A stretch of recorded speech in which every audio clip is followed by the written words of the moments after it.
CavityMap. You're given a square map as a matrix of integer strings. Each cell of the map has a value denoting its depth. We will call a cell of the map a cavity if and only if the cell is not on the border and of the map and each cell adjacent to it has strictly smaller depths. Two cells are adjacent if they have a common side or edge. Find all the cavities on the map and replace their depths with the uppercase character X. For example, given a matrix,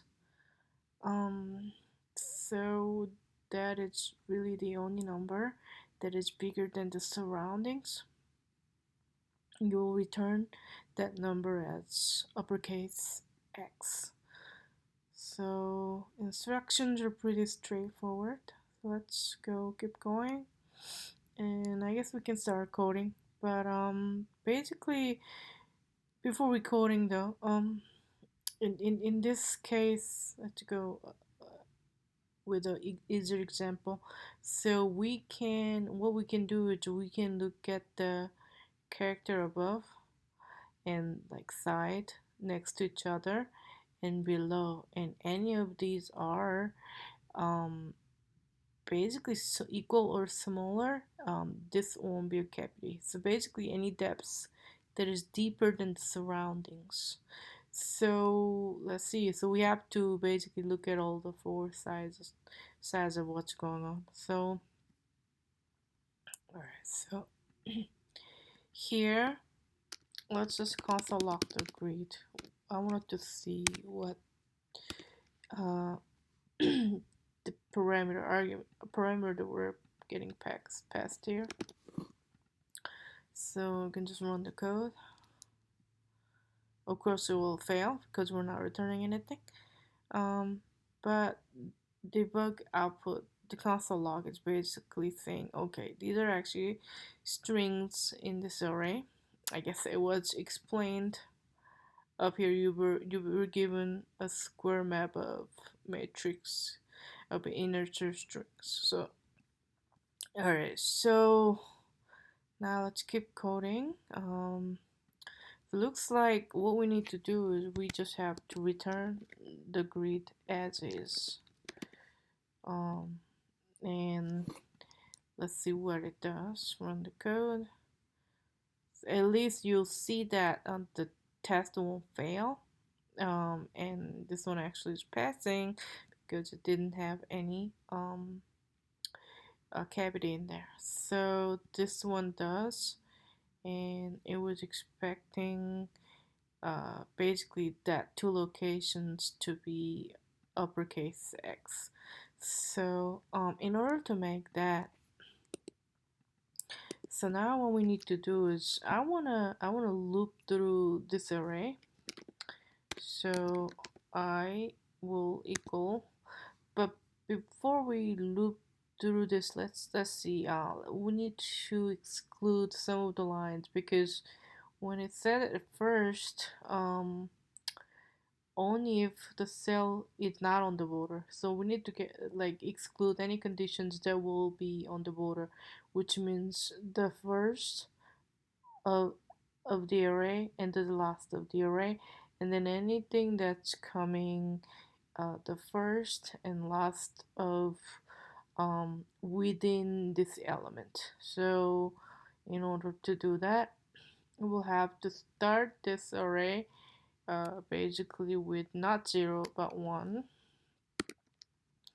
and I should be less than grid.length, but this will give the last element, so we have to take one more out and I will iterate by 1.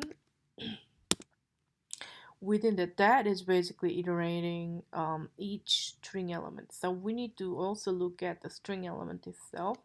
So we'll have to have another for loop that is iterating. In this case, we also don't want to start with the 1 because we want to exclude the first element out, and I should be less than grid element. So now at this point, we're looking at each row of um, basically each elements in the string, which will be I, and length.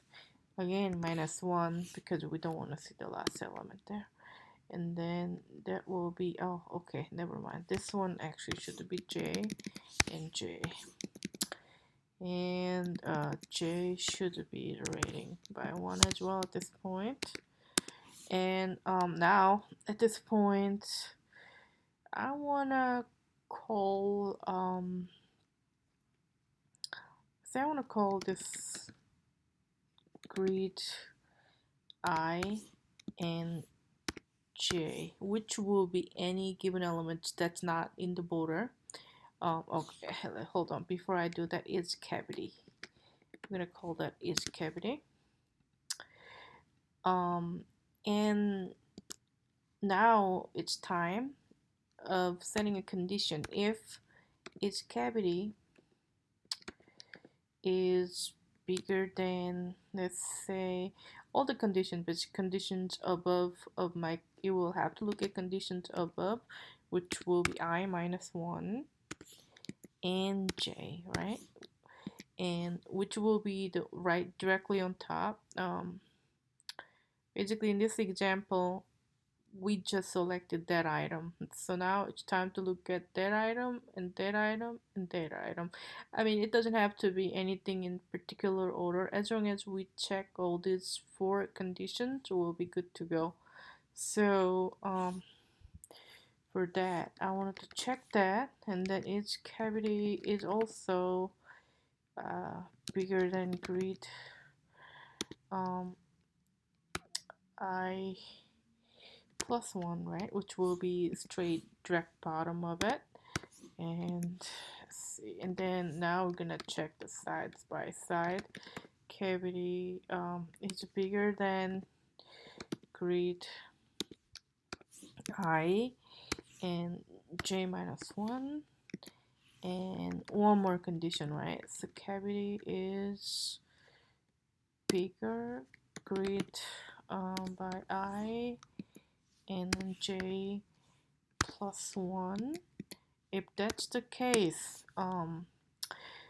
we're gonna do something, right? We're gonna do probably replace that number since it is meeting what the cavity requirement.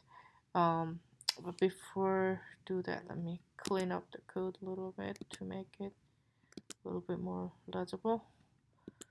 Okay, so I'll do it like this. Then once that's done, I'll do something. So now what we want to do is we wanted to access basically grid I and J equal X is what we wanted to put in. But and if it's a regular array, it will be working just fine. But right now we're dealing with string, so let's run this code and see how it reacts. Yeah, basically it's failing because cannot assign to read-only property. So strings are immutable in JavaScript and in Java and probably most of the languages. So what we need to do at this point, we can't really assign directly to that value. So unfortunately, so what we're gonna do is we'll have to const, I'm gonna say string array, right?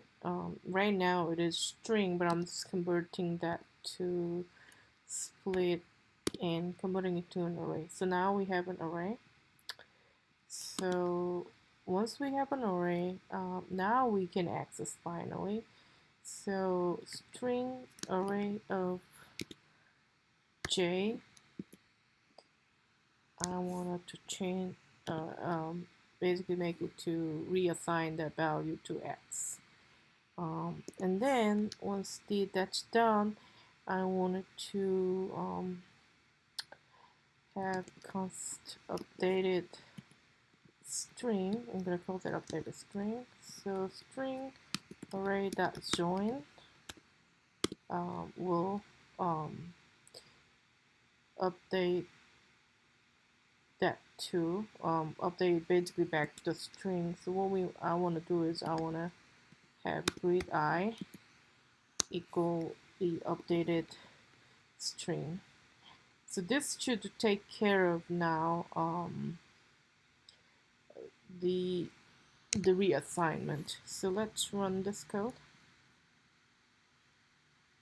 Yeah, so now it's passing, and might as well submit.